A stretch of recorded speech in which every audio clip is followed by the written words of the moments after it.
معزز سامعین السلام علیکم۔ مقبول جہانگیر کی ایک اور تہلکہ خیز تصنیف پاگل خانہ آپ کی پیش خدمت ہے۔ آپ سب سے گزارش ہے کہ میری ویڈیوز کو زیادہ سے زیادہ لائک اور شیئر کر کے میری حوصلہ افزائی کیجیے تاکہ میں اسی طرح اچھی اچھی کہانیاں آپ کی پیش خدمت کر سکوں۔ فوربس ہونقوں کی طرح بوڑھے کا چہرہ تک رہا تھا۔ اس کی عقل میں کچھ نہ آتا تھا۔ یہ بات بھی اس کی ذہنی سطح سے بہت اونچی تھی کہ وہ دنیا میں کسی کا محتاج نہ رہے گا، سب اس کے محتاج ہوں گے۔ اس کی ناک میں کھانے کی خوشبو پہنچی تو وہ بوڑھے کو جواب دینے کی بجائے ٹرے کی طرف متوجہ ہو گیا۔ کھانے میں سے بھاپ اٹھ رہی تھی جیسے ابھی ابھی پکایا گیا ہو۔ فوربس کو تعجب ہوا کہ اتنی جلد بوڑھے نے کئی قسم کا کھانا کیوں کر پکا لیا۔ روسٹ کیے ہوئے گوشت کا ایک چھوٹا سا ٹکڑا اٹھا کر وہ منہ میں رکھنے ہی والا تھا کہ بوڑھے نے کہا، غور سے دیکھو مسٹر فوربس اور بتاؤ کہ تمہارے ہاتھ میں کیا ہے۔ فوربس نے گوشت کا ٹکڑا منہ سے ہٹایا اور اسے غور سے دیکھا اور کہا، گوشت ہے اور کیا ہے؟ بوڑھا پھر ہنسا۔ اب دوبارہ دیکھو۔ اس نے دوبارہ دیکھا اور پھر اس کے حلق سے زوردار چیخ نکل گئی۔ اس کے ہاتھ میں ایک موٹا سا زندہ چوہا دبا ہوا تھا۔ اس نے گھبرا کر چوہے کو ہاتھ سے چھوڑ دیا۔ اس کے دیکھتے ہی دیکھتے چوہا فرش پر پہلے ادھر ادھر پناہ کی تلاش میں بھاگا، پھر یکلخت نظروں سے غائب ہو گیا۔ بوڑھا فوربس اس کی سراسیمگی سے پورا لطف اٹھا رہا تھا۔ تم نے دیکھا مسٹر فوربس، یہ کیسا عظیم ہنر ہے، تم بھی ایسا کر سکتے ہو۔ اب تم اطمینان سے کھانا کھاؤ اور آرام سے سو جانا، دروازہ اندر سے بند کر لینا۔ یہ شمعدان یہیں چھوڑے جا رہا ہوں، کمرے میں روشنی رہے گی تو تم گہری نیند کے مزے اٹھا سکو گے اور تمہیں ڈر بھی نہیں لگے گا۔ اور سنو، رات کے کسی بھی لمحے اس دروازے پر دستک کی آواز سنائی دے تو خبردار ہرگز ہرگز دروازہ نہ کھولنا، ورنہ تمہیں نقصان پہنچ جائے گا۔ اچھا، شب بخیر۔ اور اس سے پہلے کہ فوربس کچھ کہے، بوڑھا کمرے سے باہر نکل گیا۔ اس مرتبہ فوربس نے اسے خود کمرے سے باہر جاتے ہوئے اچھی طرح دیکھا۔ بوڑھے کے جانے کے بعد بھی فوربس بستر پر بیٹھا دروازے کی طرف ٹک ٹکی باندھے تکتا رہا۔ اس کا ذہن اتنا معاف ہو چکا تھا کہ وہ اب نقل و حرکت کرنے کے قابل بھی نہ رہا تھا۔ کھانے کی ٹرے یوں ہی پڑی رہی۔ وہ جب بھی کسی چیز کی طرف دیکھتا اسے سفید چوہا دکھائی دے جاتا۔ کیا خبر یہ کھانا ہے یا کچھ اور؟ ضرور جادو ہے، ورنہ گوشت کا روسٹ کیا ہوا ٹکڑا سفید چوہا نہیں بن سکتا۔ اس نے سوچا، یہ پراسرار بوڑھا واقعی اسی دنیا کی مخلوق ہے، فرق صرف اتنا ہے کہ وہ جادو کا فن جانتا ہے۔ جادو سے ایک زمانے میں فوربس کو بھی بہت دلچسپی تھی۔ بہت عرصہ پہلے ان کے گاؤں میں ایک شعبدے باز آیا تھا جس نے طرح طرح کے کمالات دکھا کر لوگوں کو حیران پریشان کر دیا تھا۔ پھر لوگوں نے اسے ڈھیر سارے سکے اور نوٹ دیے تھے۔ بس اسی وقت سے فوربس نے اس شعبدے باز کو اپنا آئیڈیل قرار دے لیا تھا۔ شعبدے باز کا مظاہرہ ختم ہوا تو فوربس اس کے پاس گیا اور ڈرتے ڈرتے کہا کہ وہ اس کے ساتھ کام کرنا چاہتا ہے۔ کیا وہ فوربس کو یہ فن سکھا دے گا؟ جواب میں شعبدے باز نے اسے گالیاں دی اور دھکے دے کر باہر نکال دیا۔ لیکن اب برسوں بعد فوربس کی دلی تمنا بر آنے کا سامان قدرت نے خود بخود پیدا کر دیا تھا۔ بوڑھے جادوگر نے جو کمالات فوربس کو دکھائے تھے وہ بے مثال تھے۔ آنے واحد میں اس نے فیصلہ کر لیا کہ وہ ہر شرط اور ہر قیمت پر بوڑھے کی شاگردی کر کے یہ فن سیکھے گا۔ ابھی وہ انہی خیالات میں گم تھا کہ اس نے عمارت کے اندر کسی مقام سے آنے والی ایک پراسرار آواز سنی۔ یہ آواز ایسی تھی جیسے دور، بہت دور کوئی بلی رو رہی ہو۔ فوربس لپک کر اٹھا اور اس نے کمرے کا دروازہ اندر سے بند کر لیا۔ 2-3 مرتبہ اس نے اندر سے آنی چٹخنی کا جائزہ بھی لیا کہ اچھی طرح بند ہوئی بھی ہے یا نہیں۔ چٹخنی بند تھی۔ اس نے مزید اطمینان کے لیے دروازہ ہلا جلا کر بھی دیکھ لیا۔ اسے بوڑھے کی نصیحت خوب یاد تھی۔ دروازہ بند کر کے وہ پلنگ کی طرف آیا۔ اس کا جی کھانے سے بیزار ہو چکا تھا۔ اس نے ٹرے اٹھا کر ایک گوشے میں رکھ دی۔ شمعدان میں رکھی ہوئی چاروں شمعیں اسی طرح روشن تھیں۔ فوربس نے دیکھا کہ ان کی روشنی خاصی تیز ہے اور تیز روشنی میں وہ سونے کا عادی نہ تھا۔ یوں بھی تیز روشنی ان کی جھوپڑی میں کبھی نہ ہوئی تھی۔ فوربس نے طے کیا کہ 3 شمعیں گل کر کے صرف ایک شمع روشن رہنے دی جائے۔ یہ سوچ کر وہ شمعدان کے نزدیک گیا اور پھونک مار کر باری باری شمع گل کرنے ہی والا تھا کہ مان ایک عجیب مشاہدہ اس کے سامنے آیا۔ چاروں موم بتیاں اتنی دیر سے جل رہی تھیں، لیکن انوکھی بات یہ تھی کہ ان کی جسامت میں ذرہ برابر فرق نہیں پڑا تھا۔ ہر موم بتی ویسی کی ویسی ہی تھی جیسے اس کا موم پگھل نہ رہا ہو۔ فوربس دہشت زدہ ہو کر اپنے پلنگ کی طرف واپس آیا۔ سرہانے سرخ رنگ کا بھاری پردہ کمرے کی ایک ہی کھڑکی پر لٹک رہا تھا۔ فوربس نے پردہ ہٹا کر کھڑکی کا جائزہ لیا۔ کھڑکی بند تھی۔ فوربس کا جی چاہا کہ باہر کا منظر دیکھے، چنانچہ وہ پلنگ پر چڑھا، پردہ اس رسی سے باندھا جو اس مقصد کے لیے پردے کے ساتھ لپٹی ہوئی تھی۔ پھر ہاتھ بڑھا کر فوربس نے کھڑکی کی چٹخنی کھولی۔ چٹخنی کھولتے ہی ایک ایسی آواز پیدا ہوئی جیسے کوئی جانور تکلیف سے کرایا ہو۔ فوربس ڈر گیا، مگر دوسرے ہی لمحے چٹخنی کھل گئی۔ پھر کھڑکی کا ایک پٹ آپ ہی آپ آہستہ آہستہ کھلنے لگا۔ یک بستہ ہوا کا تیز جھونکا کمرے میں آیا اور فوربس کے تن بدن میں تھرتھری سی چھوٹ گئی۔ باہر ابھی تک تاریکی تھی اور برف کے ننھے منھے سفید روئی جیسے گالے بڑی تیزی سے آسمان سے گر رہے تھے۔ فوربس نے جلدی سے کھڑکی بند کر کے چٹخنی لگا دی اور پردہ بھی پہلے کی طرح کھول دیا۔ کمرہ اندر سے خاصا گرم تھا۔ ایک لمحے کے لیے کھڑکی کھول کر فوربس نے سخت غلطی کی تھی۔ اتنی ہی دیر میں اس کا بستر بھی ٹھنڈا ہو چکا تھا۔ اس کی آنکھیں بوجھل ہو رہی تھیں اور اب وہ گہری نیند سو جانا چاہتا تھا۔ دل ہی دل میں اس نے اپنی ماں سے اس بات کی معافی مانگی کہ وہ اپنی سالگرہ کی شب وعدے کے مطابق گھر نہیں پہنچ پایا۔ بستر پر لیٹتے ہوئے اس نے حسب عادت خداوند خدا کے حضور دعا مانگی اور پھر پائنتی پر پڑا ہوا کمبل اٹھا کر سینے پر اوڑھ لیا۔ فوربس گرم گرم بستر میں گہری نیند سو رہا تھا۔ اچانک جھٹکے سے اس کی آنکھ کھل گئی۔ کمرے میں تاریکی تھی نہ روشنی۔ اس کے سارے بدن میں جیسے چینٹیاں سی رینگ رہی تھیں اور دل بری طرح دھک دھک کر رہا تھا۔ اس نے گردن موڑ کر اس کے گوشے میں نگاہ کی جہاں آبنوسی میز پر شمعدان رکھا تھا۔ وہاں اسے شمعدان نظر آیا، نہ جلتی ہوئی موم بتیاں۔ اس نے خیال کیا کہ شاید کسی نامعلوم سبب سے موم بتیاں آپ ہی آپ گل ہو گئی ہوں، لیکن اس کے باوجود کمرے میں اتنی روشنی ضرور تھی کہ وہ اپنے گرد و پیش کی اشیاء آسانی سے دیکھ سکتا تھا۔ فوربس نے دوبارہ آنکھیں میٹ کر سونے کی کوشش کی، مگر چوٹیاں سی اب بھی اس کے بدن پر رہ رہی تھی۔ دفعتاً اسے یہ احساس ہوا کہ اس کے علاوہ بھی کمرے میں کوئی موجود ہے، کوئی ذی روح۔ اس احساس کے ساتھ ہی اس کی نیند یک بارگی غائب ہو گئی اور اس نے پھر آنکھیں کھول دیں۔ پہلی نظر میں فوربس کو وہاں کوئی ذی روح دکھائی نہ دیا، لیکن اس کی تمام حسیات اسے بتاتی تھیں کہ ضرور کوئی نہ کوئی موجود ہے۔ اور پھر اس کے دل کی حرکت جیسے بند ہونے لگی۔ اس نے پائنتی کی طرف ایک حسین و جمیل عورت کو کھڑے پایا۔ عورت کا چہرہ برف کی طرح سفید تھا اور ہونٹ کبوتر کے خون کی مانند سرخ۔ اس کی آنکھیں ستاروں کی طرح چمک رہی تھیں اور وہ پلکیں جھپکائے بغیر اس کی طرف دیکھ رہی تھی۔ جو چیز فوربس کو ادھواں کر رہی تھی وہ اس عورت کے دائیں ہاتھ میں پکڑا ہوا ایک بڑا سا خنجر تھا، جس کی دھار کمرے کی نیم تاریکی میں شعلے کی مانند چمک رہی تھی۔ فوربس نے اپنے پھیپڑوں کی پوری قوت سے چیخنا چاہا، مگر بے سود۔ اس کے خشک ہونٹ محض لرز کر رہ گئے۔ گردن کی رگیں پھولنے لگیں اور بدن کا سارا خون کھینچ کر جیسے آنکھوں میں آ گیا۔ فوربس نے اس عورت کی نظروں کی تاب نہ لا کر گردن موڑنا چاہی، لیکن یوں لگا جیسے وہ حرکت کر ہی نہیں سکتا۔ عورت زبان سے ایک لفظ کہے بغیر اسے گھور رہی تھی۔ یکایک وہ اپنی جگہ سے ہلی اور آہستہ آہستہ فوربس کے پلنگ کے دائیں جانب آنے لگی۔ فوربس کی نظریں بھی عورت کی حرکت کے ساتھ ساتھ چلنے لگیں۔ اب وہ اسے اور اچھی طرح دیکھ سکتا تھا۔ اس کی عمر 40 برس ہونے کو آئی تھی۔ اس طویل مدت میں اس نے بے حد حسین و جمیل عورتیں دیکھی تھیں، لیکن اس پراسرار عورت کو دیکھ کر وہ خوفزدہ ہونے کی بجائے مبہوت ہو گیا۔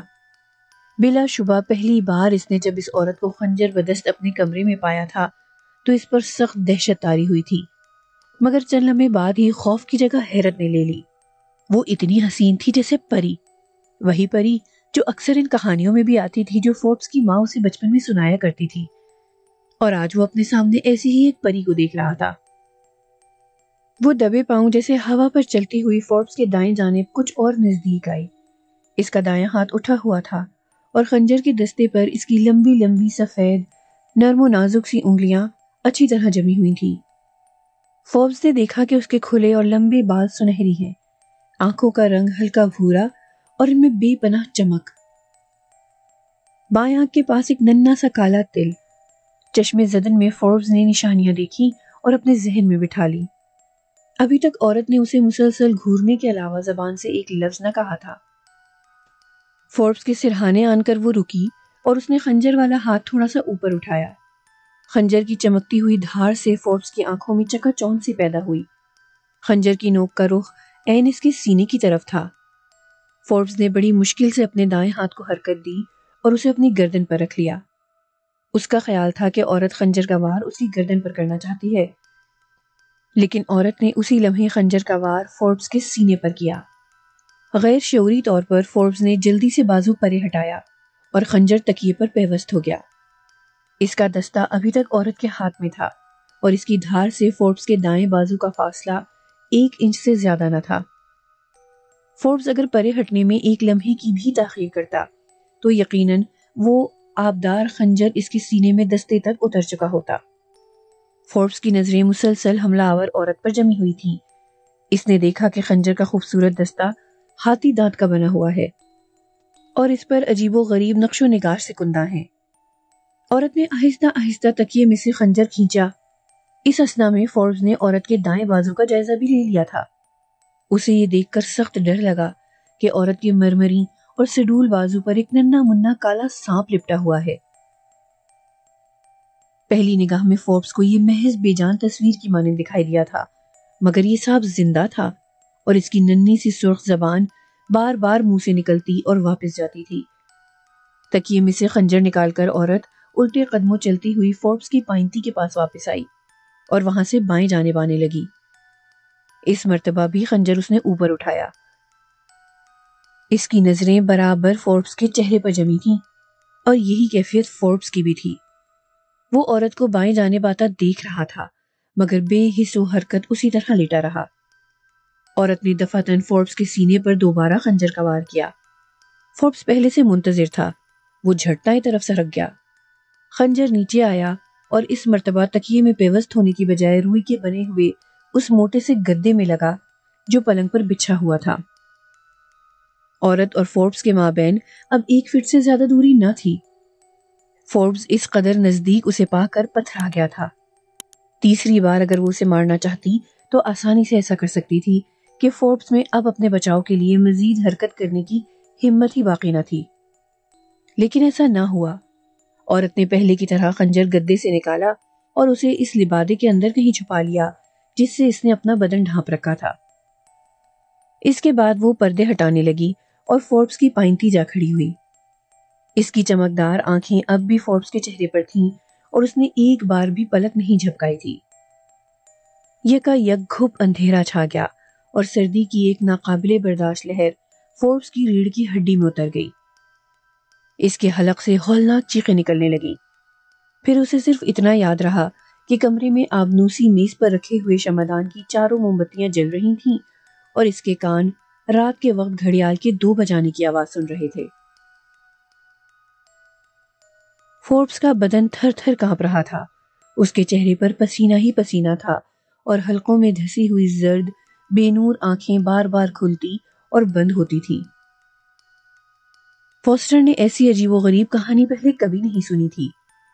اس نے اس دوران میں ایک مرتبہ بھی فوربس کو روکنے ٹوکنے کی کوشش نہ کی، حالانکہ کئی موڑ کہانی میں ایسے آئے جہاں فوسٹر نے بے اختیار کوئی سوال کرنا چاہا تھا، لیکن فوربس اس محویت کے عالم میں کہانی سنا رہا تھا کہ فوسٹر نے اس کا تسلسل توڑنا مناسب نہ جانا۔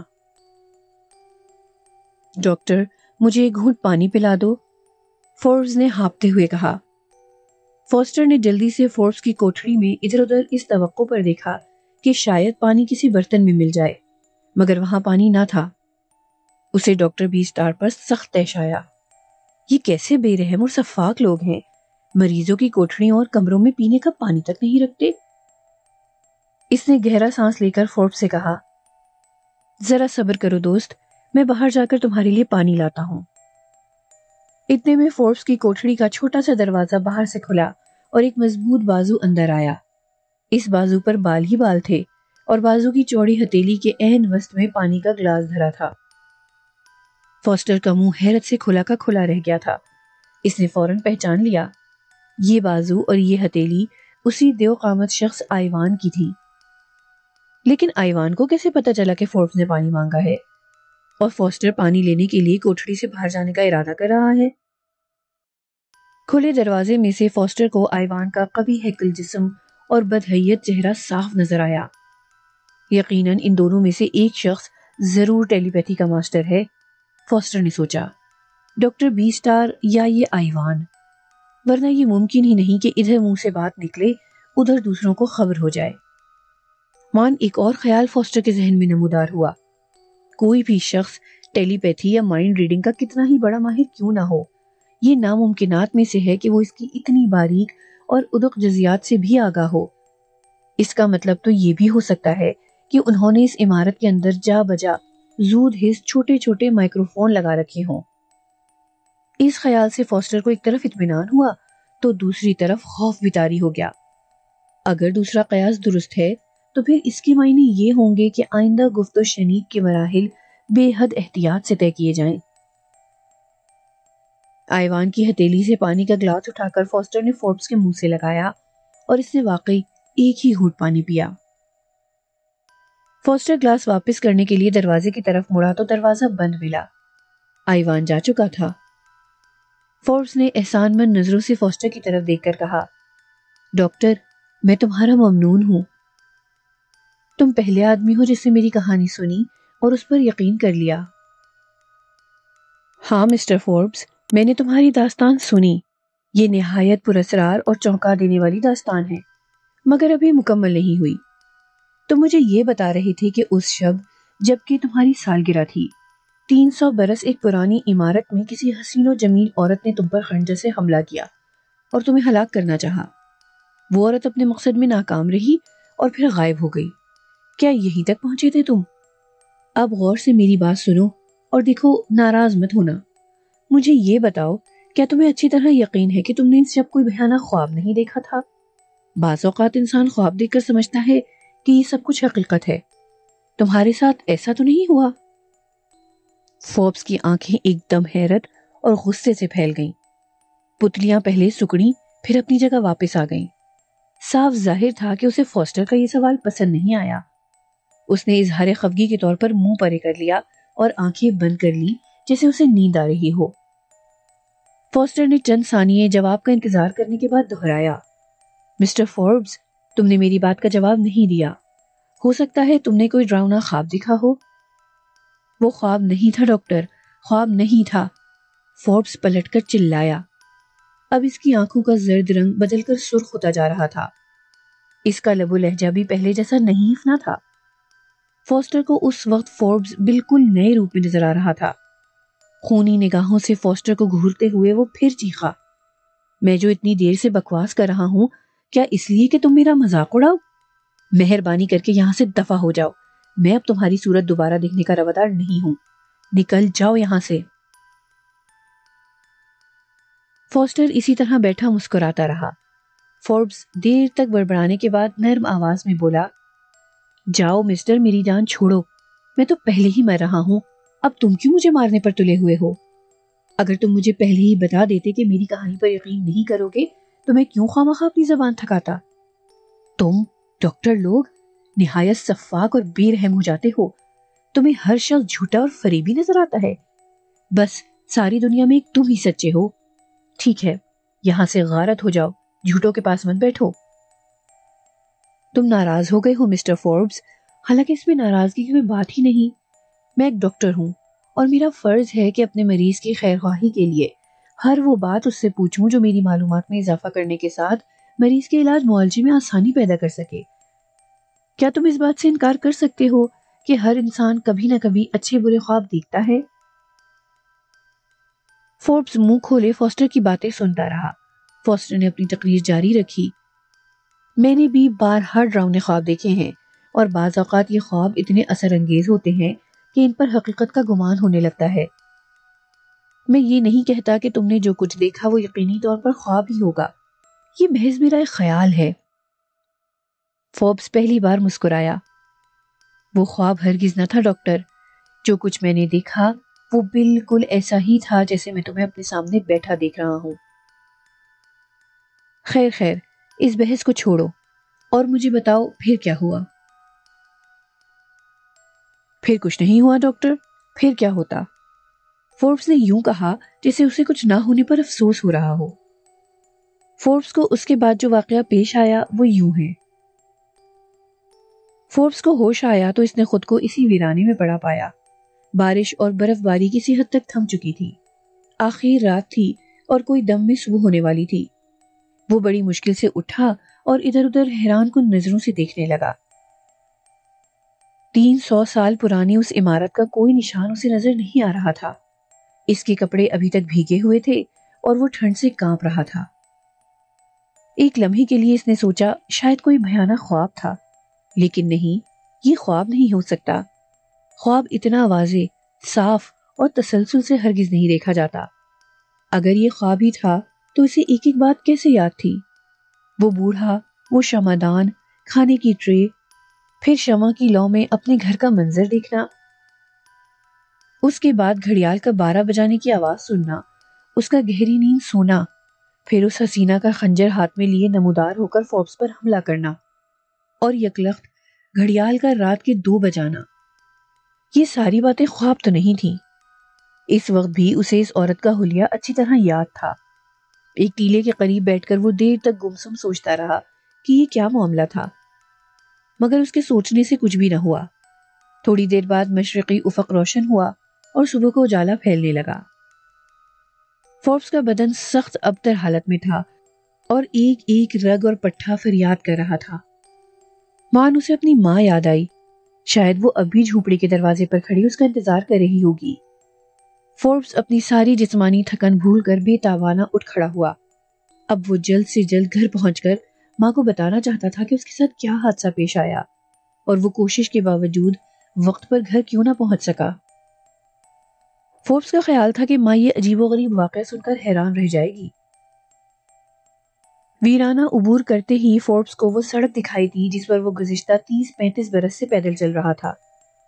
سڑک دیکھ کر اسے اطمینان ہوا، تاہم اس کے ذہن میں یہ خلجان باقی رہا کہ ویرانہ کہاں سے آ گیا۔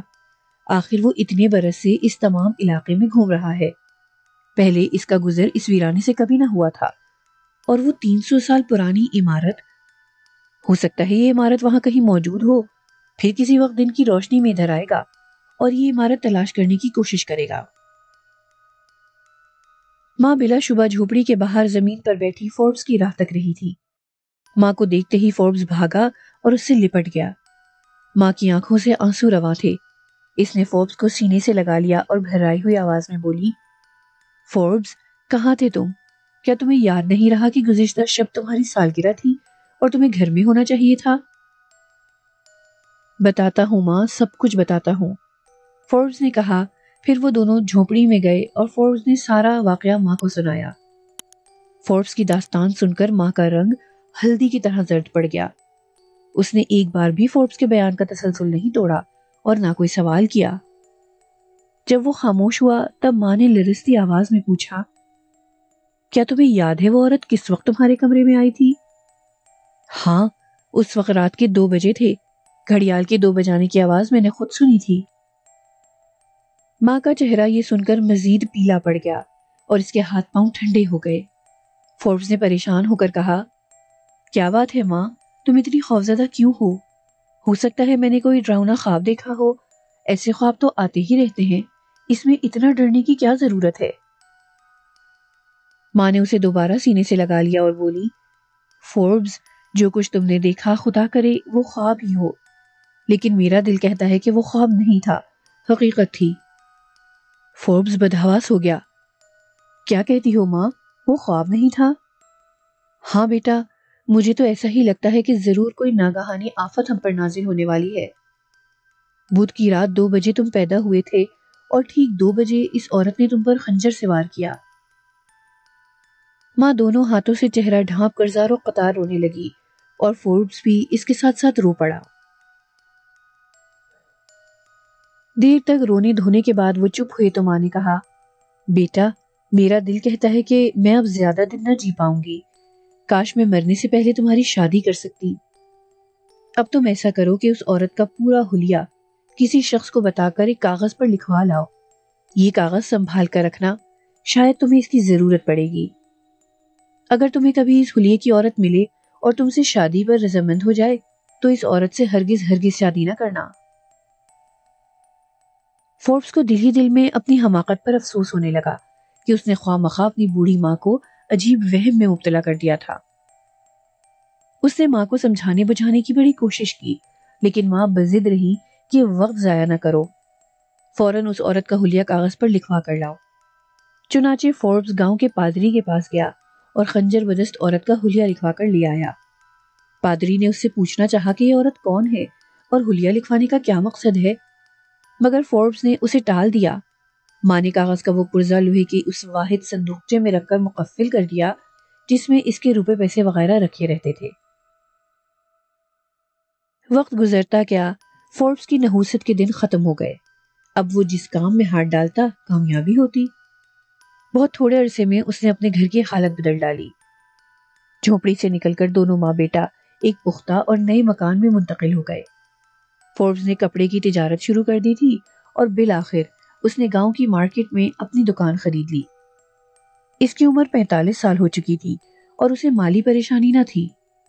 تاہم اس کی خواہش تھی کہ اب اس کی بھی شادی ہو جائے تو اچھا ہے. وہ اپنی زندگی میں شدت سے یہ خلا اور تنہائی محسوس کرنے لگا تھا. ماں نے پھر فوربس کی شادی کے لیے کوششیں کی مگر ناکام رہی. بھلا ایسی کون سی عورت ہوتی جو 50 سال کے ادھیڑ عمر بدصورت فوربس سے شادی کر لیتی؟ ایک شام کا ذکر ہے، ماں کی طبیعت اچانک بگڑنے لگی. فوربس نے کہا کہ وہ ابھی ڈاکٹر کو لے کر آتا ہے. وہ جلدی سے کیمسٹ کی دکان پر پہنچا اور دروازہ کھول کر اندر داخل ہوا. باہر آنے والی ایک عورت سے بدحواسی میں ٹکرا گیا. اس نے نگاہ اٹھا کر عورت کو دیکھا اور معذرت کے لیے الفاظ تلاش کرنے ہی والا تھا کہ مان اس کے جسم میں چینٹیاں رینگنے لگیں اور اسے دکان کے در و دیوار، چھت اور فرش گھومتے ہوئے نظر آئے.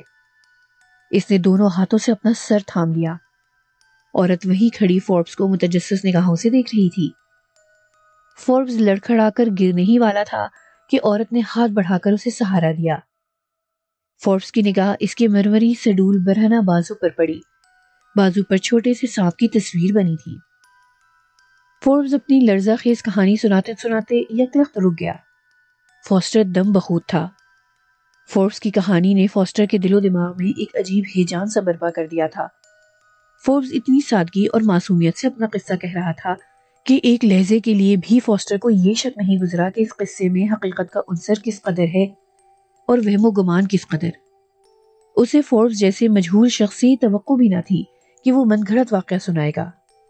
خود فوربس کی جو ظاہری حالت کہانی سناتے وقت فوسٹر نے دیکھی، اس کی بنا پر اسے سمجھنے میں دقت نہ ہوئی کہ واقعات اصل میں کچھ ہی رہے ہوں. فوربس انہیں یوں دیکھتا رہا جیسے وہ بیان کر رہا تھا. فوسٹر نے اسے جھٹلانے کا ارادہ ترک کر دیا. جھٹلانے کا کوئی فائدہ بھی نہ تھا. ہر پاگل اور مخبوط الحواس شخص اپنی وضع کردہ ایک الگ دنیا میں رہتا ہے اور اس دنیا میں وہ جو کچھ دیکھتا یا سنتا ہے اسے سچ مان لیتا ہے. اس کے پاگل پن کی حد دراصل وہاں سے شروع ہوتی ہے جب وہ اس تصوراتی اور خیالی دنیا کے واقعات دوسروں کو سنا کر ان سے بھی یہی توقع کرنے لگتا ہے کہ وہ ان عجیب اور پراسرار واقعات پر یقین کریں. اور اگر وہ ایسا کرنے سے انکار کرے تو پاگل کے غم و غصے کی حد نہیں رہتی. فوسٹر اب تک جتنے پاگلوں سے مل چکا تھا، کم و بیش سب کو ان حیرت و خیز واقعات و حالات پر 100% یقین تھا جو انہوں نے فوسٹر کو سنائے تھے. مثلاً بونی کو ذرہ برابر وہم نہ تھا کہ والٹر نے اپنی بیوی کی لاش کے ٹکڑے ٹکڑے کر کے ڈیپ فریزر میں بند کر دیا تھا اور بعد ازاں اسی ڈیپ فریزر میں خود والٹر کی لاش پائی گئی. بونی یہ ماننے کو تیار ہی نہ تھی کہ والٹر کی اصل میں کوئی بیوی بھی تھی اور خود والٹر کو بونی نے موت کی کاٹ اتار کر اس کی لاش ڈیپ فریزر میں بند کر دی تھی. یہی کیفیت برونو درزی کی تھی اور باربرا پوری دیانت سے سمجھتی تھی کہ اس کے بھائی کو لوسی نے قتل کیا ہے. اگر کوئی پاگل یہ تسلیم کر لے کہ ہر واردات کے پیچھے اسی کا ہاتھ اور ذہن کار فرما تھا تو اسے پاگل نہیں کہا جائے گا. پاگل کے شعور اور لاشعور میں وہ توازن برقرار نہیں رہتا جو قدرت قائم رکھتی ہے. جو ہی یہ توازن درہم برہم ہوتا ہے، واقعات اور تجربات بھی درہم برہم ہو جاتے ہیں. کبھی کبھی شعور اور لاشعور ایک دوسرے کو فریب بھی دے دیتے ہیں، اور بعض اوقات ایسا بھی ہوتا ہے کہ بہت کم وقفے کے لیے شعوری قوت لاشعور پر حاوی ہو جاتی ہے۔ اس وقت پاگل افراد اپنے آپ میں آ جاتے ہیں، لیکن یہ وقفہ کب اور کہاں نمودار ہوگا، اس بارے میں کوئی معالج یا ماہر نفسیات کچھ نہیں کہہ سکتا۔ فوربس کے بارے میں فاسٹر کو اتنا احساس ضرور تھا کہ ذرا سی محنت اور توجہ کے بعد اس شخص کے شعور اور لاشعور کا بگڑا ہوا توازن درست کیا جا سکتا ہے، لیکن اس کارروائی سے پیشتر وہ فوربس کی زبانی اس کی کہانی کا بقیہ حصہ ضرور سن لینا چاہتا تھا۔ فوربس کے بدن پر آپ ہی آپ کپ کپی سی طاری تھی، اس کی آنکھیں حلقوں سے ابلی پڑ رہی تھیں اور ہونٹوں کے کناروں سے سفید سفید جھاگ ابھر رہا تھا۔ فاسٹر نے قریب رکھا ہوا پانی کا گلاس اٹھایا اور فوربس کے ہونٹوں سے لگا دیا۔ فوربس نے پانی پینے کی کوشش کی مگر ناکام رہا۔ فاسٹر نے دیکھا کہ اس کا جبڑا سختی سے بھیجا ہوا ہے۔ اس نے گلاس فرش پر رکھ کر فوربس کو بستر پر لٹا دیا۔ چند منٹ تک فوربس پر تشنج کی حالت طاری رہی، پھر رفتہ رفتہ اس کے جسم کی کپ کپی جاتی رہی۔ آنکھیں حلقوں میں دوبارہ دھنس گئی اور اس کا چہرہ کسی قدر پرسکون نظر آنے لگا۔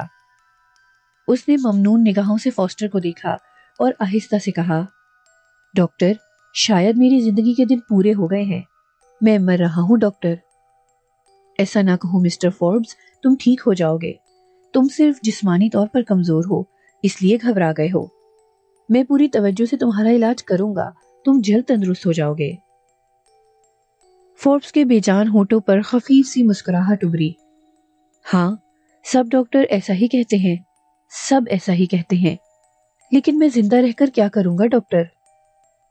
زندہ رہنا پڑتا ہے مسٹر فوربس، موت اور زندگی انسان کے اختیار میں نہیں ہوتی، یہ تو خدا کے اختیار میں ہے۔ تم خدا کو مانتے ہو ڈاکٹر؟ فوربس نے ایک ثانیہ توقف کے بعد اچانک سوال کیا۔ سچ سچ بتاؤ، کیا تم خدا کو مانتے ہو؟ آگے کیا ہوا، یہ جاننے کے لیے انتظار کیجیے کہانی کے اگلے حصے کا۔ اس کے ساتھ ہی ساتھ ہمیں کمنٹس میں بتائیے کہ آپ کو ہماری کہانیاں کیسی لگتی ہیں۔